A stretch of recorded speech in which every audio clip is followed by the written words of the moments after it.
And I'm really excited because today we have a very special guest, Lang Bliss. He's a live performance coach, and he's been doing this for decades and has helped some of the biggest names out there succeed in their live performance and in coaching and like helping them make more money, helping them develop their whole show. And we're just going to dig into some of the best tips on what we can do. And I have a whole bunch of really juicy questions for him. So welcome, Lang. Thank you so much for being on the show today.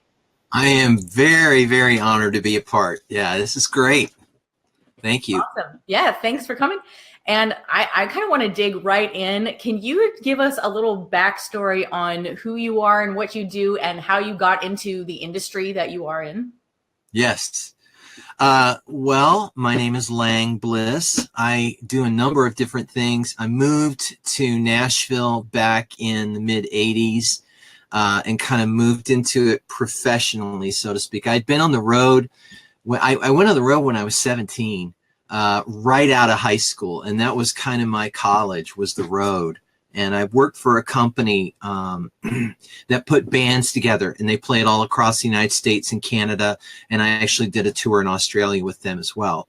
But when I moved to Nashville, I wanted to play professionally. I'm a drummer primarily. That's my main instrument. So I came here and started playing for a bunch of label signed artists in the contemporary Christian music field. And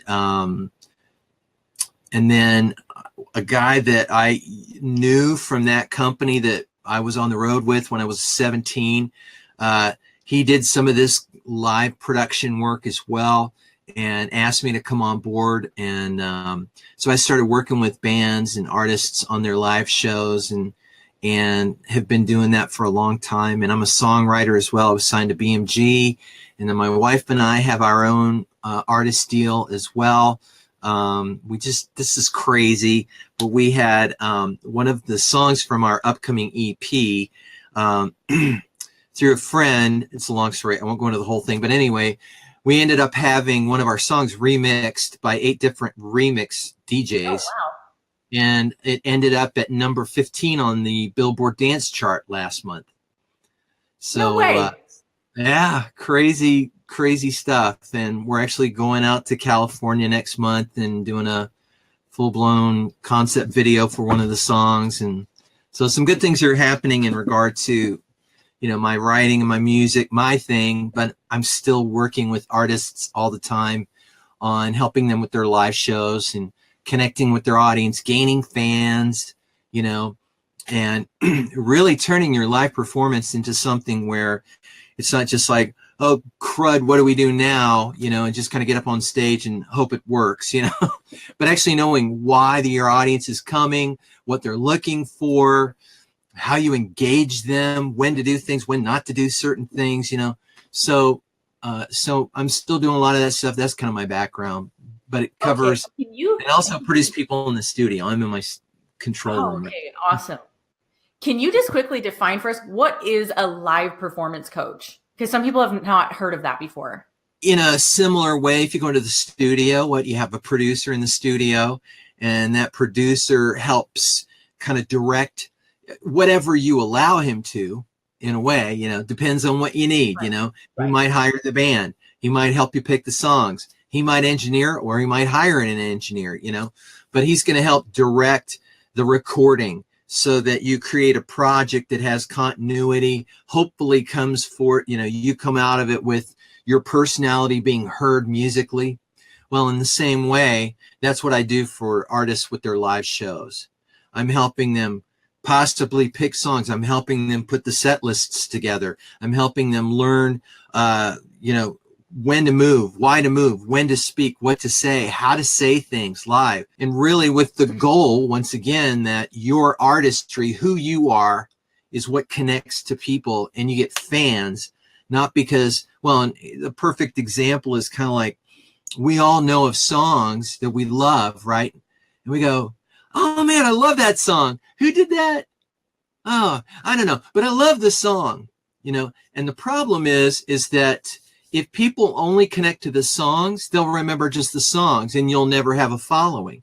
They have to connect to you. It's why the Stones are still huge and actually touring when they're 80 or whatever, and you too, because the fans connected to them as much as they, maybe more than they even can. And Taylor Swift's a perfect example.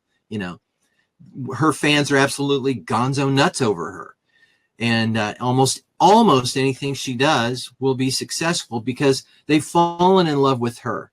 The music, the performance, that's all just a way to connect to her. It's funny because you're talking about how success comes from fans connecting with you, the artist, and whether that's through the music or through the live performance. And it's interesting because I'm applying those exact same principles as a recording artist. So I've been building this culture and this community all around my music. And, from there, the sales have come because I've built that connection and there's a relationship there. And so when I hear you talking about this, I'm like, this is so awesome because it's exactly the same principle, but on stage. If you and I were to work together, for example, and I'm starting from scratch, so I'm a recording artist, I've never done a tour. Yeah. Where do we begin? 9 times out of 10, I'd say no, 10 times out of 10, I sit down with the artist and I start talking about the concepts before we even start getting into the music, song choices, movement, set design, whatever. Really, if you can't get into your head why you're doing what you're doing, when you should, when you shouldn't, how things are being done, what's important to the audience. That's probably the biggest paradigm flip for most artists, is realizing that what they do, their audience really doesn't speak the same language. It's kind of like, we all know music because we love music, but we're like speaking Greek to an audience that speaks Japanese. It's like, what? So the things that we value as musicians, oftentimes the audience doesn't value it. We're all going, man, that's a ripping guitar line he just played. Oh my gosh, that's so cool. He did this cool, Mixolydian scale thing. It was cool, and the audience is going, it was cool when he did the thing with his finger, It's like they don't value the same things. They don't understand it. So when we as musicians try to talk music to the audience, meaning I'm going to make important what I think is important, then the audience just kind of 2-3 songs into it, they're kind of yawning a little bit. They're going like, when's something cool for me going to happen? And the problem is that most musicians don't realize that I'm not speaking to them. I'm not doing what they get. I'm not speaking their language. They're not understanding me. For instance, a band, you go see a band at a club and they get up and they play this opener, right? And the guitar player goes into like a 3-minute solo, right? And the audience is just kind of like, dude, you want us to like rock God you right now? And I don't even know who you are. I've never heard of you. I don't know who you are. So in essence, it's kind of like, look how cool we are, right? And the audience is just going like, I don't even know if I like you yet. There's 3 reasons mainly that audiences come to shows. They come to be captured and engaged. They come to have experiences, and they come to have their lives changed. Now, what does that mean? The capturing and engaging part just means that, they're not like thinking about the dog at the vet, the water bill that's due, their term paper that they have to turn in tomorrow morning. They're completely caught up in this cool thing. It's capturing them and it's engaging them. It's requesting a feedback. You can go to a movie and be captured, but it's different if you go to a show and you're engaged. That means I'm giving something back because there's a person on the other end that's wanting my participation, right? That's what, otherwise, if it was just about the music, you wouldn't have to pay as much for parking, being a beer, stained place, crappy place to listen to music. Stay home, sit on your sofa and listen to the CD, and it's going to sound awesome. And you can drink your, whatever. But no, we go because we want to connect to that artist. We want to see something different, So that's the capture and engaging. The second reason is that that they want to experience something. And that goes to that place where my expectation as an audience member is that you do something for me that makes me feel something. I love it. And if you can make me feel something good that I like, doesn't mean, and who knows, that's a varying, pretty wide array of what, experiences people can have that they like. But if you can make me experience something that you initiated as the artist, then I want to experience that again. Right. But the last thing would be they want to have their lives changed. Now, you can't change anybody's life. I can't get up on stage and change anybody. But if I have done the things that will capture and engage that audience, if I have created experiences for them, then there's a good chance that they can walk away from that show going, oh my gosh, that changes everything when I saw that band, I remember seeing U2 in California. I remember seeing Tears for Fears and just going, oh my gosh, I don't think most artists, they don't think that it comes off as sort of all about them. But simply by not communicating in a way that the audience gets, it becomes all about them. And once again, it kind of goes to that concept like, well, if I think that my excellence is what creates the draw for me, then I have to kind of make it about me, meaning how good I am, not me personally. That's the difference, because at the end of the day, we fall in love with people, right? Yeah. We don't necessarily fall in love with what they do. We might like what they do. We might appreciate what they do. We may say it's really great. But at the end of the day, we don't fall in love with that. We fall in love with the person because they communicate things to us that make us feel valued, make us feel important, make us feel special. And really, at the end of the day, that's what you're doing from stage. And if you aren't, I'm not saying that there aren't, different musical styles that sometimes it's really all about the music, and, they can get away with sort of not performing in a way that connects to the audience on a personal level. Most audiences go to see live music because they want to connect to the person playing it. You can have some cool tunes and you can do some great videos. And what'll happen is somebody who's never heard of you sees you online, they listen to it and they go, man, this is cool. I want to go see him, right? That's what is the end result of anything we do? What's created is the last final step in that relationship becoming full blown is, I want to see him. But if the audience goes and for some reason that artist doesn't connect with them, what they'll say is, gosh, I liked the stuff online, but I don't know. I just didn't like them as much live. And then what happens is that initial relationship begins to lessen. The whole thing becomes really this balance of planning and spontaneity. Because what we really want to do is we want to be really planned, knowing what we're going to do, but to the degree that we, in essence, it's kind of like the old music thing. You learn the theory so you can forget it. Right.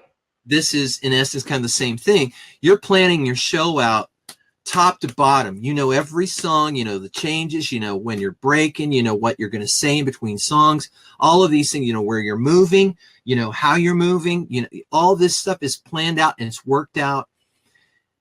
And then what you, in essence, do, you know it so well, it's not really the artistry. It's when your personality, you don't have to get up on stage and go, oh, crud, what's the second verse in that song? Third song, you know, crow. You know, and you're having this cheat sheets down on the floor trying to remember and having to focus on this and that and all of that. By doing that, it's who you are isn't really truly coming through. It's not until you're able to know it so well that you're able to kind of set that off to the side. You're in sort of autopilot mode. Now your personality comes out. That's when you're starting to feel the moment and you're playing that solo and you're caught up in it, but you know right where you are. You know right where you are, as opposed to like, let's just wing it and hope it all works. Right. And artists do that with their set lists. They do it with their song arrangements. They do it with their movement. And then they kind of wonder, well, how come the audience didn't love us, man? We rock. We're awesome. You know, they didn't, because you were so caught up in yourself, in your head, that who you really are never came through. And it's just, you're hoping it's going to work. Like, are you going to know at the end of the day by like the sales at the merch booth, or like, how do you measure it? You know, there's a story from a guy I used to work with who had, you know, worked with a famous artist back in the day when they first came out. And the amount of merchandise averaged out over the number of people that attended a show. Okay. They would just do a per head average. So they'd say, okay, we sold 75 cents per head in merch after the show. You know, that might, and that's what this artist did. They did about 75 cents a head. And they worked with her on her show. And I think it was a month later, they were at $4.25 a head. Wow. In merch. And I've seen it happen over and over again. Over and over and over. I mean, I've never seen it not work. If the artist truly embraces it, and really what it is it's just a lot of kind of work. My parallel is, it's like going to Disney World, right? And as long as Disney World is operating great and you're not seeing behind the fence, you know, Mickey's got his head off and he's smoking a cigarette on a break, you know, all of a sudden that trash is, you know, your Disney experience. Well, if the audience is never brought into the nuts and bolts of you trying to figure stuff out on stage, and they're just given this seamless experience of who you are, and if you do it right, you put the songs in the order that develop the relationship throughout that set list, the way it's supposed to develop. And there's just tons of stuff to talk about, but if you do it right, I've never seen it not work. That's awesome. I mean, I'm not trying to sound cocky. It's just, it's human nature. It's really simple. There's a psychology to it, right? Totally. That's what the half of this is understanding just human nature. Yeah. You know, people understand communication from the stage in 3 percentages. 15% is the content, like the notes, the lyrics. 30% is the tone or emotion it's delivered in. But 55% of it is visual. So over half of what the audience experiences from the stage has to be visual, or they're going to disconnect. And that's why when you go to see a band and they all stand behind the mic stands and never move, 3 songs in, they're going, hey, you guys want to go to Denny's? Right. You know, yeah, they're good. Let's go to Denny's. Because it's like nothing's changing visually. I have no reason to stay here. So people get bored easily, and they need things to change, and they need some kind of entertainment then visually. That makes sense. It goes back to this concept of experiences. What is it I'm making you feel? Well, making you feel something involves primarily 2 things: what you're hearing and what you're seeing. Mm-hmm. And if what you're hearing doesn't match up with what you're seeing, then there's going to be a disconnect, and I'm not going to get that experience. In your experience over the years, what would you say, what is one thing that people should never do on stage? What's something that you've seen that just like that is, you know, maybe a common thing that you see that they should not do? Stop doing that right now. What is that? Apologizing. Ooh. Apologizing. Oh, I'm sorry. My voice would be a lot better right now, but I've got a cold. I'm sorry. I hope you know, don't. No.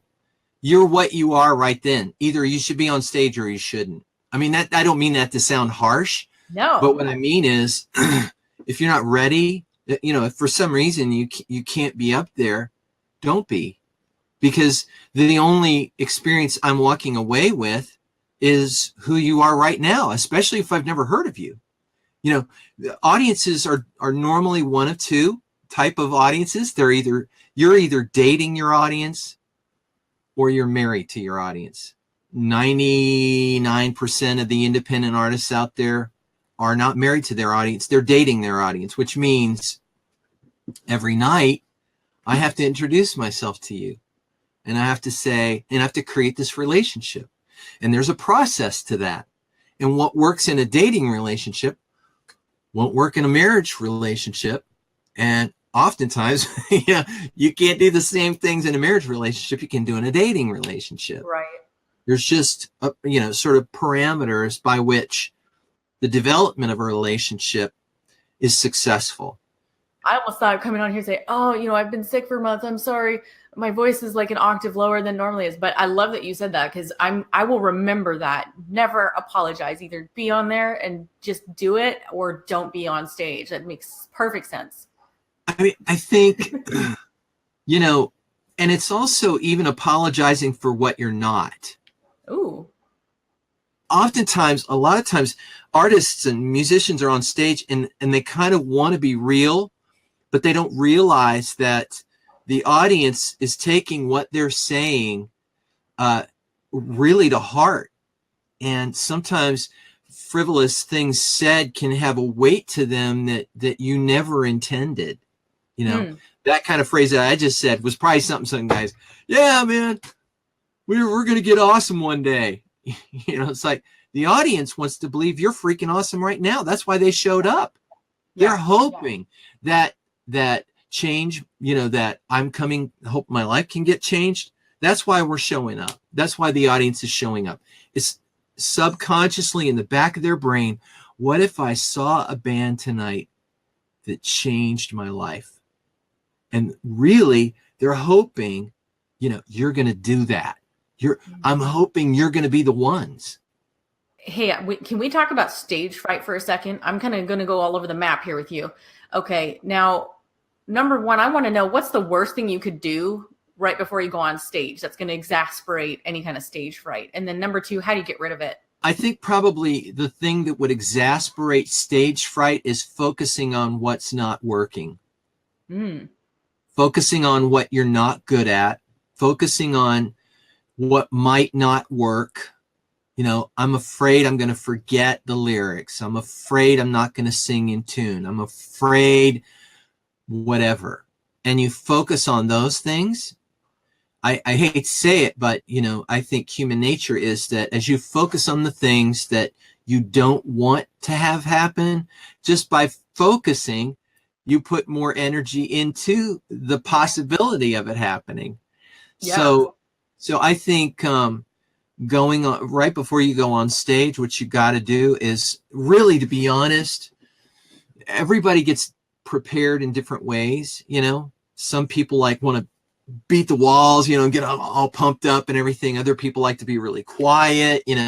Other people kind of like to run stuff in their head. Most of the time, though, it's different with everybody, but you kind of don't want to be thinking about the show so much. What you want to do is be thinking about, who can I be for this audience? What do they need tonight? How can I bring the benefit to them so that they walk away feeling like, man, they benefited tonight. They got encouraged, or they heard something that helped heal a wound, or who knows what it might be. But the more that you can focus on, what is it that I'm bringing to the table for this audience, create some more confidence in well, I can be that, because that's what I do. That's who I am. So it becomes something that's encouraging and empowering, as opposed to something fear-based that it's not going to work, possibly. How do you get rid of it? By doing all of the things in preparation. Preparation creates confidence. How I work with artists kind of consists in a very, very, very simple way, 2 phases. One is working on song rearrangement to create the experiences with the music that support what the song already is, followed by putting physical or visual movement and planting and stage interaction or audience interaction, communication from the stage. And then, well, it's kind of 3 steps, and then verbal interaction. When you've got it all planned out, you've practiced it, I'm telling you, you walk on stage going, we're going to kill. This is going to be awesome. Audiences respond. Artists and musicians on stage initiate. And the problem is that most artists, when they get up on stage, they're waiting for the audience to go, yeah, we love you, right? Before they're going to feel comfortable. And like, okay, all right, great, we're going to do awesome. You know, they're waiting for that to kind of affirm who they are, when it's got to come the other way. The artist has to initiate the building of the relationship, but they do it in a way that gives that freedom for the audience to respond, but directs it in a way that the audience wants to follow them. And it can be done. Like I said, I've done this for years, and I've never seen it not work when it's applied correctly. Man, there's so much that we could talk about. I feel like we could talk all night about, like we could just dive into so much, but I want to know, and I think a lot of our listeners are going to be wondering too, okay, how can I take some of these things you're describing, like these fan experiences? Is there a way that we can translate that into like a live stream situation, say with like Facebook Live in my living room, or like a YouTube stream or something like that? Yeah. When it comes to, being online or streaming an event or something like that, where you're in your living room, as I spoke earlier, there's kind of two parts to the process. The first one is musically rearranging songs to match up with the experience you're hoping to create. That's your primary tool in that setting. And let me explain it this way. If you did 3 songs in a row, well, let me say it this way. What's the typical radio format for any pop tune? Intro, first verse, chorus, second intro, second verse, chorus, outro, bridge outro, yeah. Chorus, outro, yeah. And there's slight changes. How long is it? 3 to 3.5 minutes, right? So we have in our collective subconscious the way that things are supposed to go. So what happens is, when we go to listen to a band live, and let's say they follow the radio format that probably their record was recorded in, right? Because most producers are trying to help that artist get radio airplay. So they sometimes tend to get the songs in the same format. Then what happens if you go to do that live, once again, 3 songs in, the audience is going, yeah, these guys are good. Hey, let's go to Denny's. The audience intuitively knows something's not changing. So if the song, and I'll say it this way, the song is the script. It tells you what the experience should be that the audience is going to most likely experience. By simply starting to change up the arrangement of the song, the listener is drawn into this thing, and hopefully we're gonna create some experience with it musically and emotionally, and we're gonna help them to hear the lyric, so they're gonna get the message. But each song goes back to the song is the script. It sort of tells us what's the thing that the audience is probably going to connect to mostly. Is it, on this song, it's the groove, right? This cool groove. If we don't accentuate the groove on this and make a big deal out of the groove, it ain't going to do what it's supposed to do, right? It's not the message on this song. It's the groove.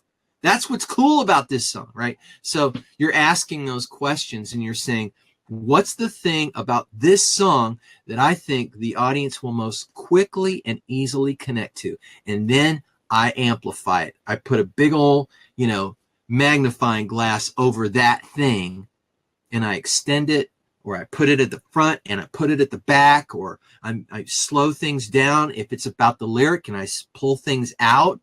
Because if they have, the brain studies I've read say that your brain will more quickly go to melody than it will to lyrics. So if you've got a really involved lyric line, then you probably need to simplify the melody, or you're going to have a conflict with the audience grabbing what's most important. I've had artists simplify some things, maybe drop a word off the end of a line if you can, because you've got so many lyrics, they're not even catching what you're saying. The deal is that it's your song, and you don't have to follow any rules that say I have to do it just like the record. It's my song. I can do with it whatever I want. It becomes the tool that I create the experience for them to connect to me. The audience's expectation in listening to a CD is different than it is going to a live show. And if you do the same thing that you did on the CD or the recording, and you try to do that live, then the audience is going to go, that's not what I was expecting. I was expecting something more. It sounds like you're saying, like, we can still change up the arrangement. We can still think about like the story arc of the arrangement of the songs, of the set list, that kind of thing. Yeah. What, if you could give us just a few bullet points and takeaways on what we can do in a live stream? So much more focus is put on who you are, because 9 times out of 10, they're set in kind of intimate settings. So verbal skills are really important. It's where we're getting to know you kind of in that unplugged environment. So I would say probably you're going to want to have great intros to the songs. Tell us, why did you write the song? What about this song is important? You know, why are you doing it? Why did you write it?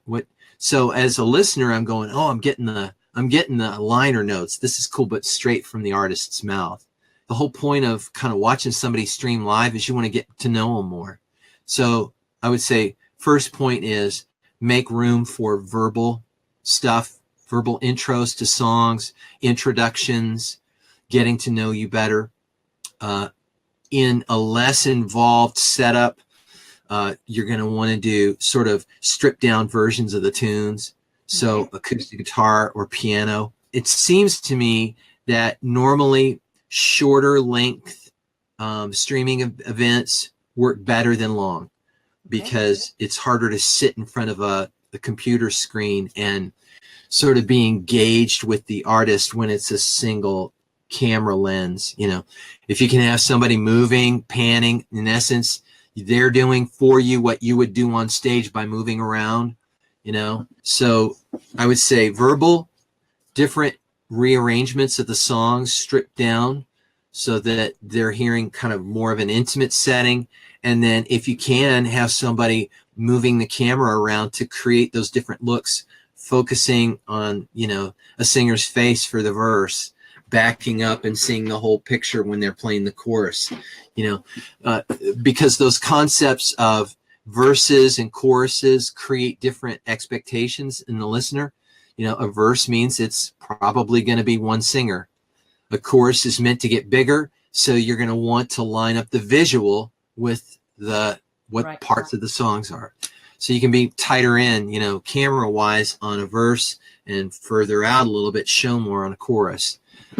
So some kind of simple things like that. I don't know if that answers sort of what you're looking for. That's really great. I think there's a lot that we can take from that and apply. And, you know, in my situation, it would be interesting because I almost have like a character that I have to go into for what I do. You know, it's really like a persona.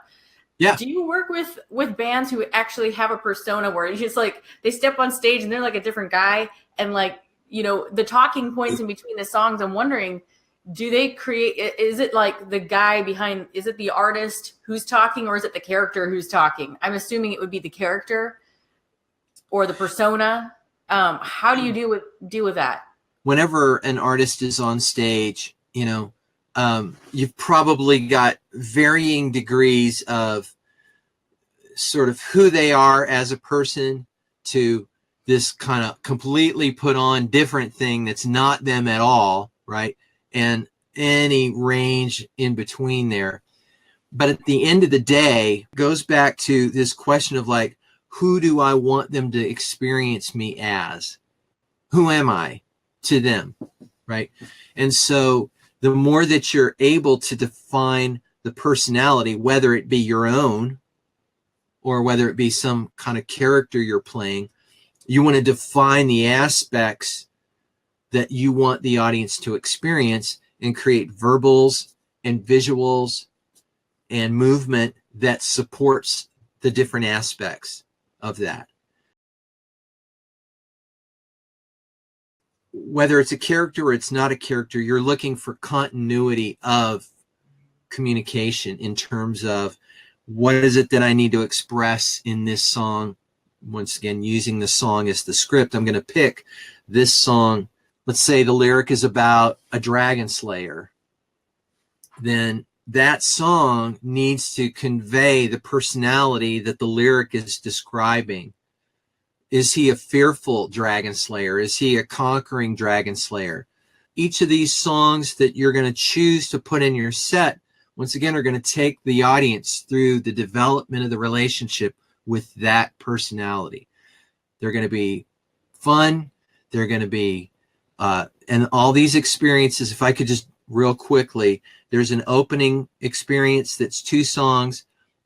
The second one is what we call, or what I call, the great song experience. The third one's called the different musical experience, different/musical experience. The fourth one is called the great song, great musical experience. And they each are accomplishing different things. Then sort of the big fun experience, then the touching experience, and then the closer. So Cool. You're taking these moments and you're creating this connection with the audience through these moments, and you're picking songs that help that to occur. Man, you're a wealth of knowledge on this stuff. I'm definitely gonna want to give you a call when I'm ready to rock and roll on a tour. What are you seeing right now with younger bands and people you're working with? What's the most common mindset that you're coming across that you're having to change, that you're having to help them see, like, okay, you got to stop thinking that way, start thinking this way? What is that mindset? Well, there's a number of them, but one of the big ones is that I'm going to sound like an old fart when I say this, so forgive me. I've been really lucky, blessed, whatever you want to call it, to work with absolutely super successful songwriters through my years. And I was signed to BMG as a writer, and had songs on the radio and on charts. I think probably the biggest thing in my mind lacking with a lot of younger artists is a knowledge of what makes a song great and why people want to connect to them. And I don't mean the recording of the song. I mean the song. Cool. I think that's probably the biggest area of need with younger artists, is great songs. Second to that, interestingly, so flip side of that, I hear some of the most incredible vocalists. I mean, vocalists that are just absolutely blowing my mind. I'm just going, oh my gosh, licks for days, dexterity, runs just like, not even thinking about doing Mariah Carey stuff, and Beyonce. I mean, they're just, some of these singers are just unbelievable. But what's happened is, I think with all the acrobatics and, the dexterity, some of the heart has been lost in sort of knowing when not to do that stuff. There's always a tendency when musicians and artists are younger to focus on technical ability. But what audiences always connect to is, once again, the heart and the emotion. So a lot of times I'm having to kind of go, yeah, you're amazing, but you got to figure out when to use this in a way that it really gets the end result you're looking for. And the other thing is learning how to take their talent, that natural ability, that developed skill they have on their instrument and their vocal ability, and translate who they are through that, which is what I've said, throughout the night. When you're young and you're talented, you think, man, I can take the world. Everybody is going to love me, And I think that often what happens is, because there's just a massive, massive amount of availability of music, it's just overload. And I think you have to pull back and slow down and really think through, well, who is it that I am that will bring value to a certain group of people that will love what I do? And you have to figure out, well, what is the thing they're going to connect to, once again, most quickly and most easily? Because when you can just simply click away, yeah, you have to be doing something that's very compelling and real and honest. And I think what happens is, with younger artists, they think their talent is what is the honesty, when really they don't understand oftentimes that it's who they are, and learning to be, and just going, you know what? I'm not Beyonce. That I can't do it. I could try, or I can do it, but it's not me. That's her. And learning how to kind of go, this is the part of me that needs to be seen, and this part doesn't need to be seen, even though I could do it amazingly. I need to choose based on who I think the audience will perceive me accurately to be. That's what I need to give them in a way that they get it, and they don't have to fish through a bunch of stuff. So I think it's great songs. I think it's knowing who you are and capturing that, in a way that you can convey it, whether it's in the recording studio or it's on a stage, and you don't come off as anybody different either place, because you know who you are. And that just takes some digging, it takes some finding out, what do I value? What are the things that are important to me? How do I convey those ideas through this talent I've got? Man, there's so much involved with that. And it reminds me very much of my whole philosophy around building a music brand online. I mean, you have to dig into, what is my niche? What's my micro niche, if I have one? There's a lot of soul searching involved with that. There's a lot of reflection. There's a lot of feedback. Like, we have to actually ask our fans if we have a following, or if we don't, we are asking friends and family and people around us, getting feedback, because it's like I see it as an amalgamation of both what's in us and also what they see, Totally. Totally. Yeah. I think Leah, that was genius coming up with that. I just like, oh my gosh. I mean, there were so many things when we started watching you. I was just going, this is genius. I mean, I totally see all the parallels, Sorry.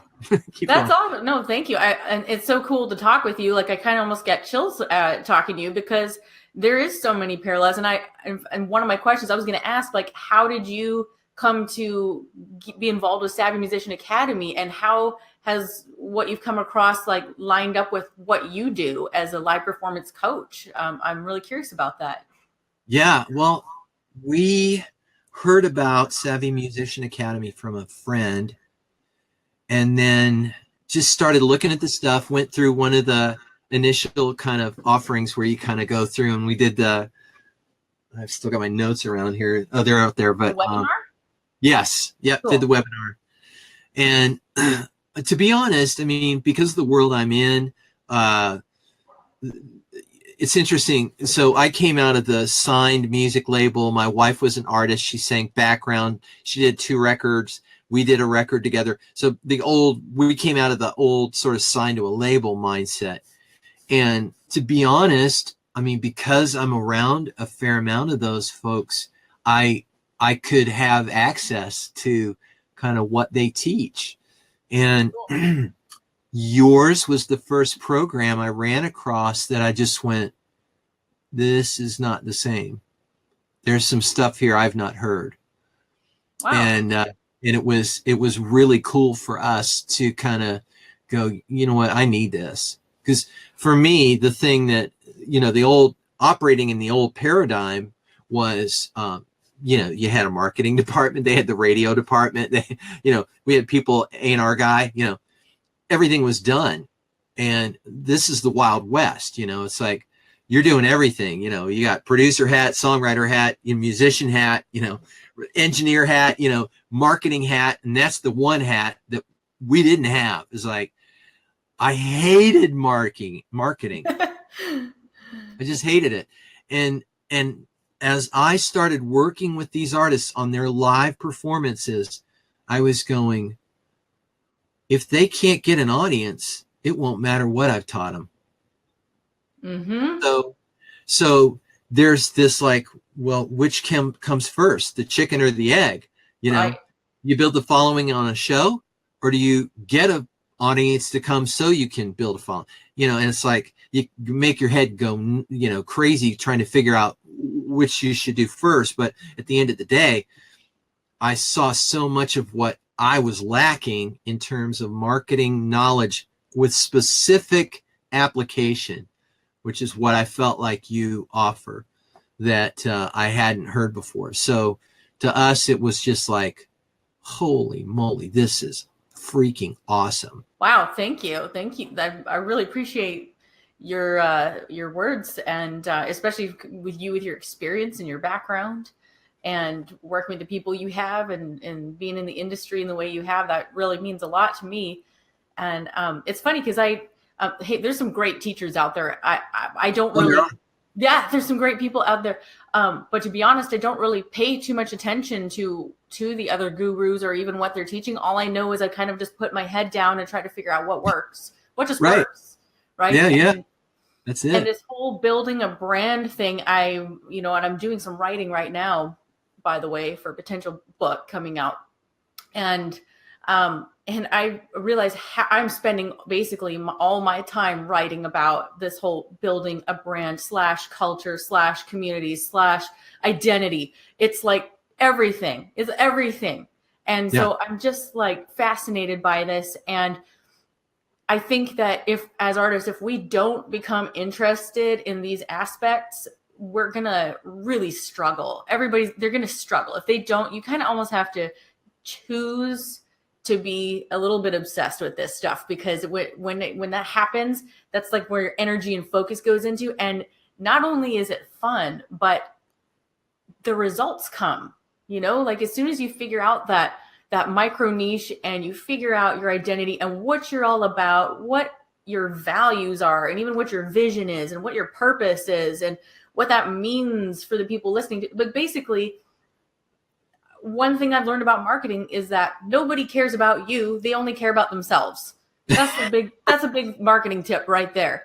Nobody cares about you. They only care about themselves. And if you can write an email in that mindset, if you can, I'm sure, perform live with that mindset, the results can be very similar, is that they feel valued.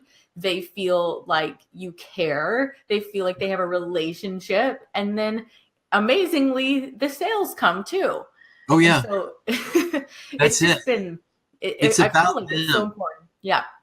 If you can see your talent, your gift, your skill as something that is for other people primarily, you'll always benefit from it personally. Yeah.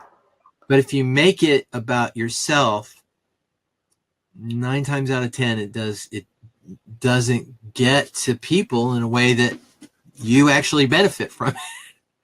Yeah. And I mean, I really don't want to be a starving artist. I much rather be able to make money at this and make a living at it, than just beat my head against a wall, always going, why does it work? Why doesn't this work? Why don't people love me? Yeah, because absolutely. that's the default answer. Unfortunately, we artists are so freaking introspective. We will always go, what am I not doing right? What what's not likable about me? Well, I guess I suck. We'll go from one extreme to the other. I am a genius. I just wrote this amazing song, all the way to, see, I shouldn't even be in this industry. Nobody likes me. I should go to bed. Oh, that's not true. That's it, man. It's so true. Classic. Yeah. Man. Well, this has been absolutely amazing. We're definitely going to have you back to talk more in depth. I'm sure we're going to get questions, about this and more in depth. And, I'm going to have questions as time goes on too. And as I eventually do my own shows in the future. And so it would just be an honor to have you back. And I just want to thank you so much for taking the time to come on the show. And can you let everybody know where they can go to find out more information if someone wanted to work with you on their live show? What's the process for that? It's Different World Productions, but it's spelled DIFF, like diff, rent, RENT, and then world spelled with an I, different. Okay. So differentworldproductions.com. And I'm also on Facebook. You can just go to Lang Bliss, Facebook.com/Lang Bliss, and get a hold of me there if you want. But I've also got a Facebook page that's Facebook.com/Different World Productions as well. But I've got videos up there of me teaching at different events and just some notes and things about what I do. So if you want to connect with me there, my email is there, my phone number is there, my website's there, and you can text me or shoot me an email. But I'd love to talk with anybody and everybody that is interested, and I can help you. Awesome. That's great. And we'll be sure to put links and such in our show notes afterwards and all of that so people can connect with you. This has been awesome. Thank you so much. Thank you, Leah. I really, really appreciate it.